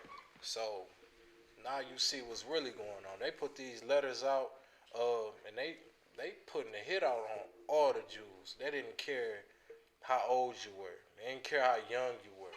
They didn't care if you was a man, a woman, a child, an elderly person. They wanted anybody at this time that was a Jew to get wiped out. All right, and they put that decree out there, man. Go ahead. Kind of another heavy point about this is, remember we talked about when the king wrote something down, when this Persian king wrote something down, sealed it with his ring, what couldn't happen? His word could not be changed. His word could not be changed. So it's important. Now he done put this decree out, he done put it in the letter form, he done sealed it, he done sent it out to everybody that's on the 13th day of the 12th month, the day of the 12th month of Adar. Every Jew in this province is to be destroyed. This. Can you reiterate why that decree was put out there? What's the root cause of that decree? The decree was put out there because of them not bowing down to the king's commandment. You know, this is why that, decree was put out there. If you was known to be a Jew, we already understood that you wasn't going to bow down to the king. So therefore, this decree was put out to wipe all the Jews out. If I could, the scripture is Esther 3, verse 8. Haman is telling us there why. This is what he says. And Haman said unto King Ahasuerus, there is a certain people scattered abroad and dispersed among the people in all the provinces of thy kingdom, and their laws are diverse or different from all people. Neither keep they the king's laws. Therefore, it is not for the king's profit to suffer them. So therefore, that right. Oh, it's like this. So the decree was put out there because Israel had its own law, statutes, and commandments. Right, That it was not willing to forego for the king. That's right. And that's exactly why. It's a stark contrast to what we do right now in America. That's heavy. Now, it's a scripture that says, because of the fear of death, right, our captivity lingers on. And I'm gonna get that scripture for you in a second, but because we are so afraid, right? We do anything and everything he said, including bow down to his God, which is not what our people did back in the day. That's right. We didn't bow to Christianity or any other God just so we could live. Right. Khan. So No, Khan Wakan. Cap made a definitely decent and heavy point, man. Like, this shows you that there is nothing new under the sun, man. The same way how we are now is the same way how we were in these times right here. We did not bow down to no king's commandment. And moreover, we understood that that was a sin to do those things. You can't set a king over you, all right? That right there is a heavy thing right there, and we don't do that now, okay? But setting a king over you in modern days time is voting. You know what I'm saying? Relying on Donald Trump and Bernie Sanders and something political. Hebrews 2 and 15. Get Hebrews 2 and 15. You know, doing those things right there is appointing a king over you. That's one thing that we realize we should never do, is appoint a king over us, because we understand what a king is. Yahweh Shah Mashiach. All right. So, go ahead and get Hebrews chapter 2, verse 15. And deliver them who, through fear of death, were all their lifetime subject to bondage. Now, that right there is a heavy point. This is why we bow down to Christianity now. Okay? This is why it's many mega churches going on right now. They got a bunch of people who are Israelites that's in there, man. It's because we bow down, you know what I'm saying, on the fear of death. They was doing all type of treacherous things to us to make us conform, man. They had to beat our heritage out of us to make us conform, finally. And we said, okay, we finally was like, you know what? I give up. All right, if that's what you want me to do, if you want me to serve a white God and you want me to bow down to this white Jesus, I'll do it. You know what I mean? I'll do it. I just don't kill my baby girl. You know what I'm saying? Don't kill my baby boy. Can you not chop his foot off no more? Like, this is like for real though. These are the things, this is why we, you know, that fear of death, right? if I may, I want just to add, just to piggyback off that a little bit. You see that in our neighborhoods right now. Walk into a party store, and you, black man, have a problem with the Arab behind the glass that's talking any old kind of way to anybody in the store that look like you, and say something to him, and watch what happens. The fear of our people that every day in that neighborhood deal with this clown, the sister's gonna be the first ones to jump up and defend him. Oh, he ain't that bad. They're gonna jump up and defend him because why? She can get some credit against her bridge card that she don't get for another week. See, they use our conditions against us. We at the bottom, they at the top. We are the borrowers, they're the lenders. You see. And they run every business in our neighborhood, and they govern us with fear. I remember when rap was hard. I remember when rap, you were just scared. When Ice Cube and them, they was you would actually be afraid. These brothers will actually do that. Now rappers wear pink skinny jeans. I'm not scared of a goddamn rapper. I'm an old man now. But they got that way out of what? Fear of the Harvey Weinsteins. They got Go to 4 and 1. Come. They got there out of the way of fear, and that's what that scripture was talking about. Mordecai didn't fear this guy. That's right. He feared the Most High. That's right. And that's what we have to get to today. Yeah, go ahead and read Esther 4 and 1. Esther 4, verse 1. When Mordecai perceived all that was done. Now, when Mordecai found this out, you know what I'm saying? He found out that there was a decree put forth to get him killed. And everybody that's, you know what I'm saying, his family tree branch just killed, murdered, destroyed. As soon as he found these things out, right? Read.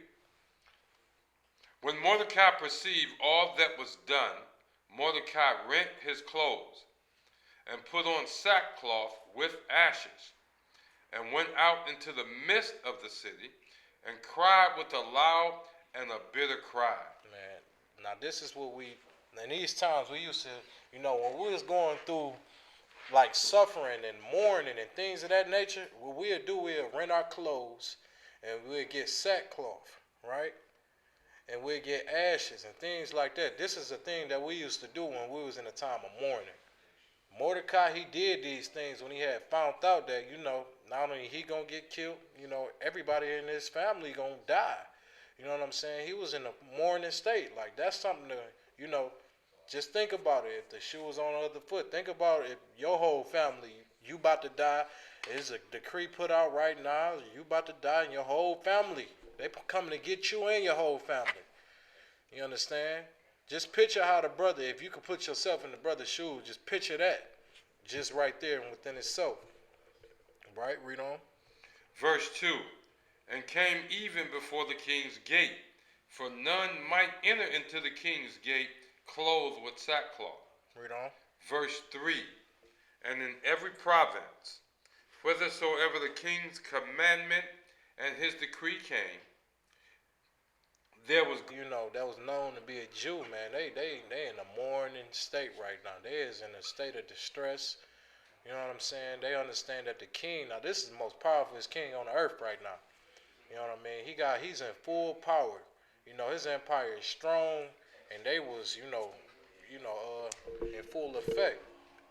They after them. You understand that? That kingdom want all them dead. Like that man, when he wrote that decree, man, it was gonna happen. You understand what I'm saying? So all the Jews, man, was in a mourning state. They was in a dangerous state right now. Read. Chapter 4, verse 4. So Esther's maids and her chamberlains came and told it her. Then was the queen exceedingly grieved, and she sent raiment to clothe Mordecai, and to take away his sackcloth from him. But he received it not. Keep reading. Verse 5. Then called Esther for Hatak, one of the king's chamberlains, whom he had appointed to attend upon her, and gave him a commandment to Mordecai to know what it was and why it was. So she go out to Hatach, which is, he's a officer appointed in his palace, and she give word to Hatach to send back to Mordecai, right? Read on. Verse 7. Salakia. Verse 6. So Hatak went forth to Mordecai unto the street of the city, which was before the king's gate. Read. And Mordecai told him of all that had happened unto him, and of the sum of the money that Haman had promised to pay to the king's treasuries for the Jews to destroy them. So basically, Mordecai explained everything to Hatach, man. He explained, what Haman was sought out to do. How much money he sought out to get it done, man. Like, Haman sought out to get all the Jews killed, man. All the Jews killed. You know what I'm saying? He explaining all these things, the whole story to Hatach. Right? Keep reading. Verse 8. Verse 8. Also he gave him the copy of the writing of the decree that was given at Shushan to destroy them, to show it unto Esther, and to declare it unto her, and to charge her that she should go in unto the king, to make supplication unto him, and to make requests before him for her people. So, Mordecai gave, a set of instructions to Esther, and the thing that she should do, and this thing that Mordecai gave to Esther was the simple instructions, man, to save that whole kingdom, to save, their nation. She had the power to do it. You understand? Now, this is the main reason why Mordecai told her, man, don't be explaining to people, man. Don't come and tell your people what you up here doing. Don't be showing off, and don't be telling nobody who you are. Don't let them know that you're a Jew. You know what I'm saying? This is the main reason why, because the king, he don't know that she's a Jew. All right? They don't know that Esther is a Jew. Okay? Read on. Khan. And Hatach came and told Esther the words of Mordecai. Verse 10. Again Esther spake unto Hatach, and gave him commandment unto Mordecai. Read. Verse 11. All the king's servant and the people of the king's provinces do know that whosoever, whether man or woman, shall come unto the king into the inner court, who is not called, there is one law of his, to put him to death, except such to whom the king shall hold out the gold. Like, if Esther was to get that golden scepter from the king, you know what I'm saying, that would save, the Jews at this time. You know what I mean? That scepter was power, man. That's something that, a rulership and authority, Keep going. One coming. Go ahead. Make it quick, though. Real quick. We got to get through it. What Esther did was offer Mordecai an excuse. She repeated the rule. If I go in there, I can get killed. She just offered an excuse. That's what that was. Esther 4, verse 13. Then Mordecai commanded to answer Esther, think not with thyself that thou shalt escape in the king's house more than all the Jews. Now, for her giving that excuse, man, he said, okay, all right, I hear what you're saying, but don't think that this punishment that's about to happen to us and all your people, don't think that it's going to escape you just because you're up there with the king. Once they find out you're a Jew, man, they're going to get you too. All right, they're going to kill you too. All right, so don't think for a second that you can get out of this, man. So what she had to do, man, is set it in her mind. She had to gird up her strength to be prepared to do this certain thing. All right, and follow the instructions of Mordecai. All right, read. Come. Verse 14, for if thou altogether holdest thy peace at this time, then shall their enlargement and deliverance arise to the Jews from another place. But thou and thy father's house shall be destroyed. And who knoweth whether thou art come to the kingdom for such a time as this? They understand, like, he telling them, like, for this matter and this cause, man, if you don't do this thing, man, that can put us all at stake. You know what I'm saying? And who's to say who gonna come and rescue us out of this big catastrophe that we up in, right? Read on. Verse 15, then Esther bade them return Mordecai this answer. Verse 16, go, gather together all the Jews that are present in Shushan, and fast ye for me, and neither eat nor drink 3 days, night or day. I also and my maidens will fast likewise, and so will I go in unto the king, which is not according to the law. And if I perish, I perish. So she put out that decree, man, like, listen, we're going to fast and pray, 3 days, 3 nights. We ain't going to eat nothing. We ain't going to drink nothing. You know what I'm saying? And if it costs her life to make these decisions that she going to make, if she die, she die. You know what I mean? And she put that in her mind. She made it up and girded her strength to do this. Okay, read. Verse 17, so Mordecai went his way and did according to all that Esther had commanded him. Read verse 5. Go to Esther 5 and 1. Come. Esther chapter 5 verse 1. Now it came to pass on the 3rd day that Esther put on her royal apparel. She put on what? Her royal apparel. Man, okay. Esther put on a real, you know what I'm saying, some beautiful apparel, right? Read on.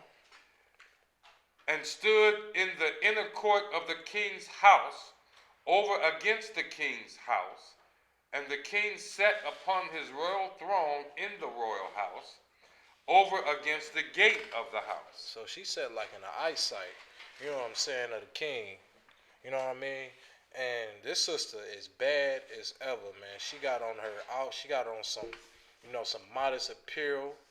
You can imagine this sister done bathed up real good. You can imagine the sweet smell she had on her and all these things. This is a bad sister you're talking about, right? And if a sister set up and she put her apparel on correctly, man, she'll attract any man, right? Keep going. And it was so when the king saw Esther the queen standing in the court, that she obtained favor in his sight, and the king held out to Esther the golden scepter that was in his hand. Man, this king right here, man, as soon as he laid eyes on Esther, just like any man would do, and they see a bad sister, they be like, God damn, who that? Ooh wee. You know what I'm saying? She gained favor in the king's eyes at this point. You know what I'm saying? Like this sister right here, man, she tapped into her full femininity. You know what I mean? She put on that apparel that was real beautiful. And you know what I'm saying? You can imagine how sisters, how they form and they shape and things of that nature, man. This sister had to be a bad sister, right? You know what I'm saying? She had gained favor of the king, and he held out that golden scepter to her. Now remember, we went into the chapters about that golden scepter. It would have cost her life to get that. You know what I mean? It would have cost her death, even to attempt to try to get that scepter. But she had so much, the king gained so much favor of seeing this woman and how she presented herself, man. He handed that golden scepter out to her. Okay, read on. So Esther drew near and touched the top of the scepter. Verse 3. Then said the king unto her, What wilt thou, Queen Esther, and what is thy request? It shall be given thee to the half of the kingdom. So he asked Esther, like, what is it that you desire? What is it that you want, man? You know, and it could be, it's broad openness to the, what do you say? The half of the kingdom. You know what I'm saying? He willing to give her, man, the half of a kingdom, man. You talking about a very powerful king at this point. You know what I'm saying? This king had power and rulership over the whole earth, and he willing to give her half of the kingdom right now. You understand? Read. Con, I'm one con. And Esther answered, If it seem good unto the king, let the king and Haman come this day unto the banquet that I have prepared for him. So she said this, man. She said, if it's pleasing to you in your eyes, I would appreciate it. I would love for you to come to this banquet, that I'm preparing for you and for Haman. She preparing a whole banquet, right? For the king and for Haman. So, read on. Come. Verse 5, Then the king said, Cause Haman to make haste, that he may do as Esther hath said. So the king and Haman came to the banquet that Esther had prepared. So, the king, he jumped on that with the quickiness, man. He jumped on that real quick, like, man, Haman, you need to hurry up and, make sure you do what Esther want, man. If you come to this banquet that she prepared for us, right? Read on. Come. Verse 6, And the king said unto Esther at the banquet of wine, What is thy petition, and it shall be granted thee? And what is thy request? Even to half of the kingdom it shall be performed. Read.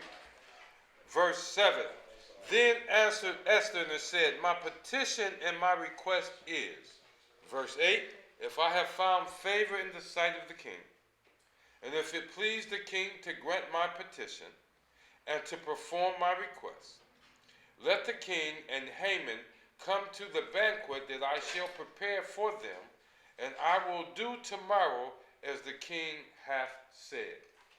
Read. Verse 9, Then went Haman forth that day joyful and with a glad heart. But when Haman saw Mordecai in the king's gate, that he stood not up, nor moved for him, he was full of indignation against Mordecai.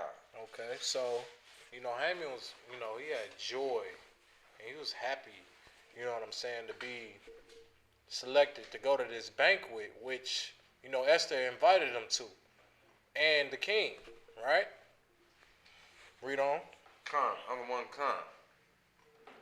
Nevertheless, Haman refrained himself, and when he came home, he sent and called for his friends and Zeresh his wife.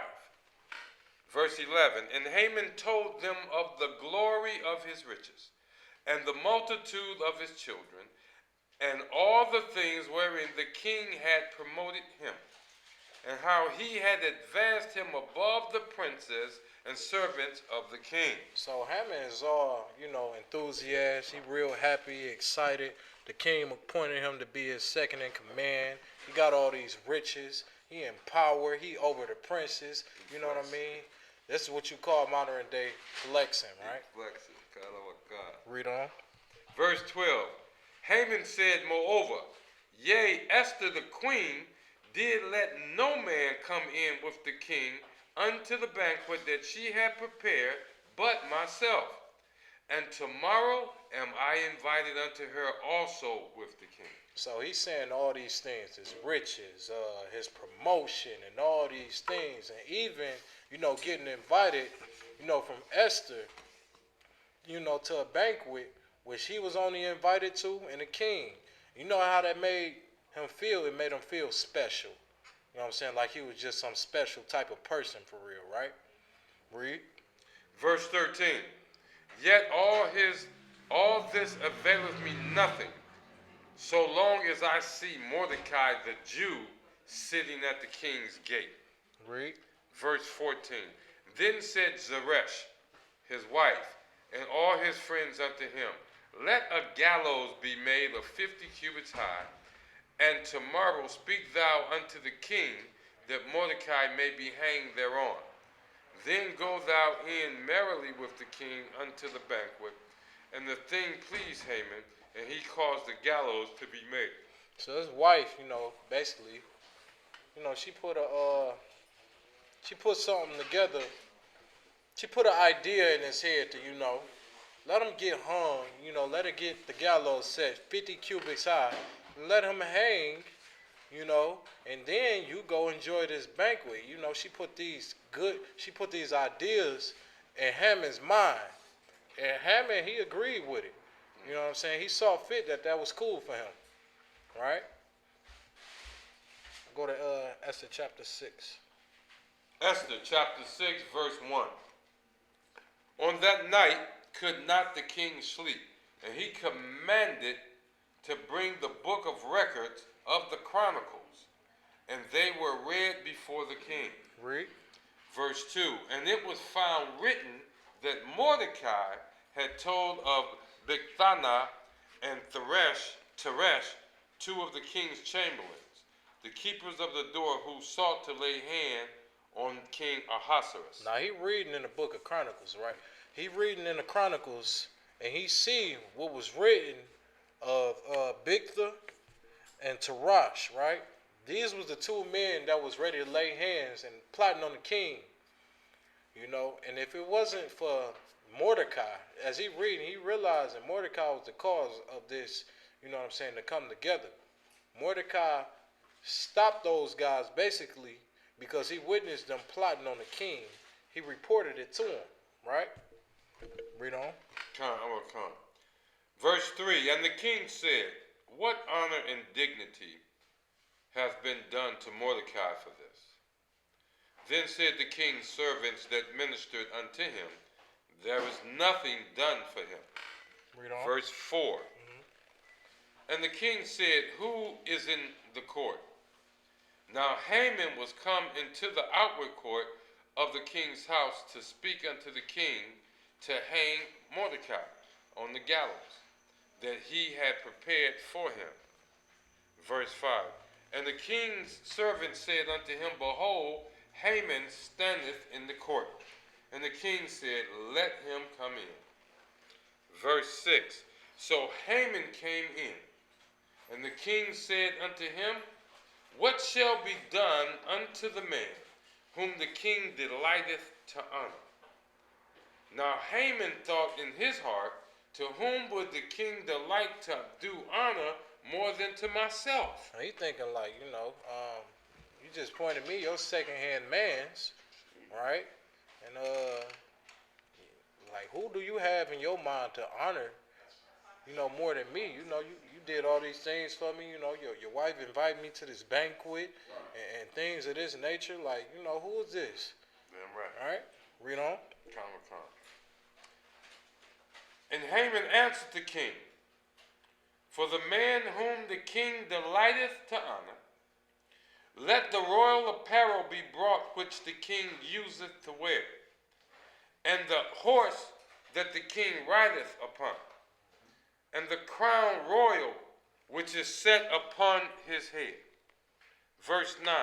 And let this apparel and horse be delivered to the hand of one of the king's most noble princes, that they may array the man withal whom the king delighted to honor, Read on. and bring him on horseback through the street of the city, and proclaim before him, thus shall it be done to the man whom the king delighteth to honor.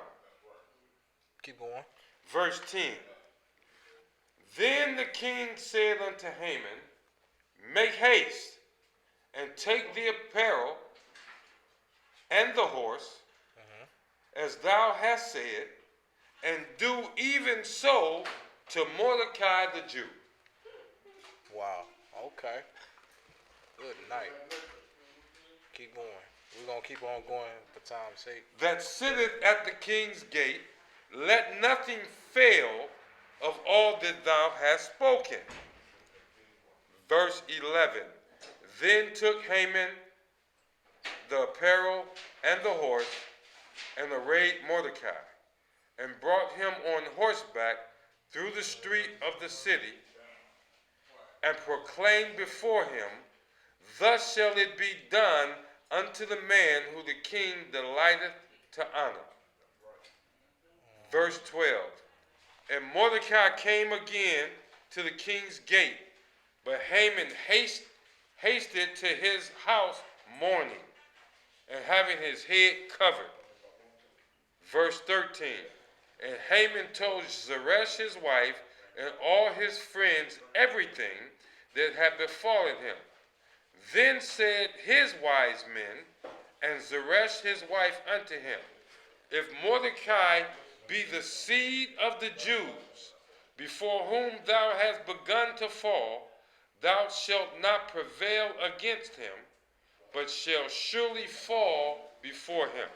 Now they saying like, and he's starting to realize, you know what I'm saying, the power of that seed, and you know what I'm saying, like when the king read in the chronicles of that deed that Mordecai had done in order to save like the king's life, like the king remember that he understand that that's something that's honorable.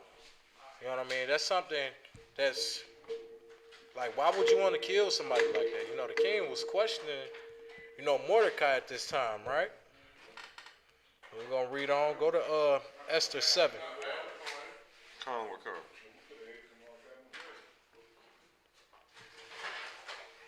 Go ahead.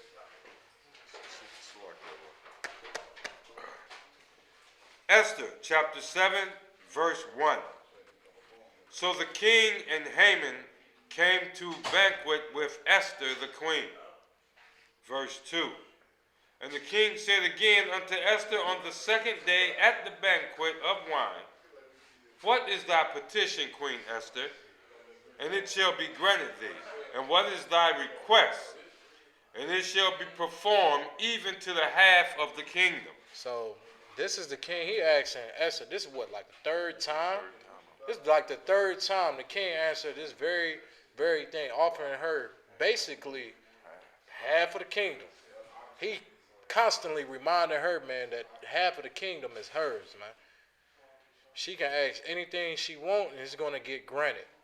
You know what I mean? Keep reading. Verse 3. Then Esther the queen answered and said, If I have found favor in thy sight, O king, and if it please the king, let my life be given me at my petition, and my people at my request. So she's saying, man, if it's given, you know, if it's favorable and honorable in your eyes, right, you know, and for this petition, she said, let my life be given me at my petition and my people at my request. Because she understand not only her life was in danger, also her people was in danger because of her bloodline. She was a Jew. You know what I'm saying? She had laws and statutes and commandments that she followed of the Most High. You understand? And these things right here, she petitioned. And she was asked of the king. And this is what she wanted done, right? Read on. Verse 4. For we are sold, I and my people, to be destroyed, to be slain, and to perish. But if we had been sold for bondmen and bondwomen, I had held my tongue, although the enemy could not countervail the king's damage. She's saying basically, you know, my people, you know, we was held as bondmen and bondwomen. You know what I'm saying? We captive and things of that nature, right? And she said she would have just held her tongue, you know, but read on. Then the king Ahasuerus answered and said unto Esther the queen, Who is he, and where is he that durst presume in his heart to do so? So he's saying, you in all this trouble, right? You in all this trouble right here, and your people under attack. You under attack. Now he talking to, you know, his lady, right? This is someone who's the queen. He appointed queen. And you know, as a man, what you want to do naturally is protect your wife. You know what I'm saying? Protect your woman, protect your household, right? So he's saying, who is this man that's after you? That's causing all this trouble, and that's after your people. Explain, who is he, right? Read on. Verse 6. And Esther said, the adversary and the enemy is this wicked Haman. Now, she done brought this man to this banquet, man, and set it up. And she set it up very nice and beautiful and humble and things like that. Just to tell the king, man, that this wicked man that you got is your second, right? Is plotting to get all of us killed. That is me and my people.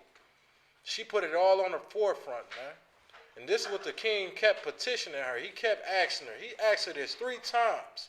What is it that you want? You know what I'm saying? Basically letting her know she can have half of this kingdom.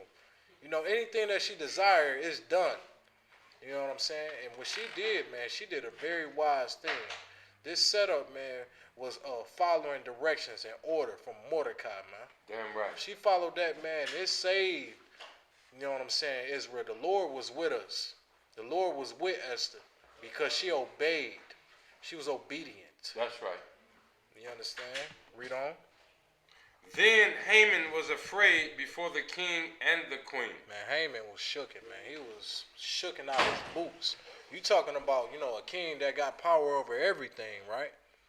And this supposed to be, you know, your second in command. Think about your second in command. You know what I'm saying? And he just really afraid right now. He is in full fear. Right? Read. Verse 7. And the king, arising from the banquet of wine in his wrath, went into the palace garden. And Haman stood up to make a request for his life to Esther the queen. Now he begging Esther, you know what I'm saying, for his life, because he realized, you know what I'm saying, that his life is in her hands right now. He right there, he begging for his life to Esther, man. He probably at her foot, you know what I'm saying? Probably at her foot, like, oh my God, Esther, please don't do this. Man, please don't get me killed, man. I done got all this stuff right here. Please tell the king not to kill me. He begging for his dear life right now. You understand? Read. For he saw that there was evil determined against him by the king. Man, he saw that the king, man, ain't with him. Kill him. You know what I'm saying? This king, man, appointed this man second in his eyes, a man that he was supposed to trust. He see in the king's eyes, man, it's evil against him, boy. Think about a man that you look up to, and it's evil in his eyes against you. That's how Haman felt. You understand? Read. Esther 7 verse 8. Then the king returned out of the palace garden into the place of the banquet of wine, and Haman was fallen upon the bed whereon Esther was. Hold on. So the king walked back in, right? You know what I'm saying? He catch Haman, you know what I'm saying, at Esther's bed, doing all this begging and this boo-hooing, right? Now he really upset, not the bed where his wife, you know what I'm saying, his queen lay. You understand? You get caught doing that right there, you in trouble. Where my gun? Where my gun? You understand? Come. He like, oh hell no, you understand? Go ahead. Come, I don't want to come. Then said the king, will he force the queen? Like, nah, he really pissed. He seeing it in a whole nother direction. Nah, you understand? Read. As the word went out of the king's mouth, they covered him. Listen, you ever seen, you know what I'm saying, that movie Menace to Society, where the bald head man at the end, he be like, you know you done messed up, right? You understand? This is exactly what Haman done did, man. He done messed up. Yep, Deal Duke.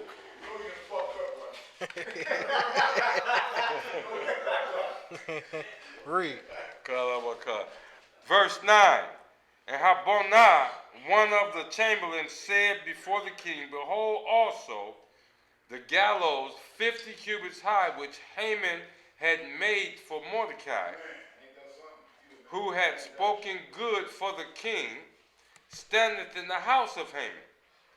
Then the king said, hang him thereon. So check this out. The script done flipped on Haman, man.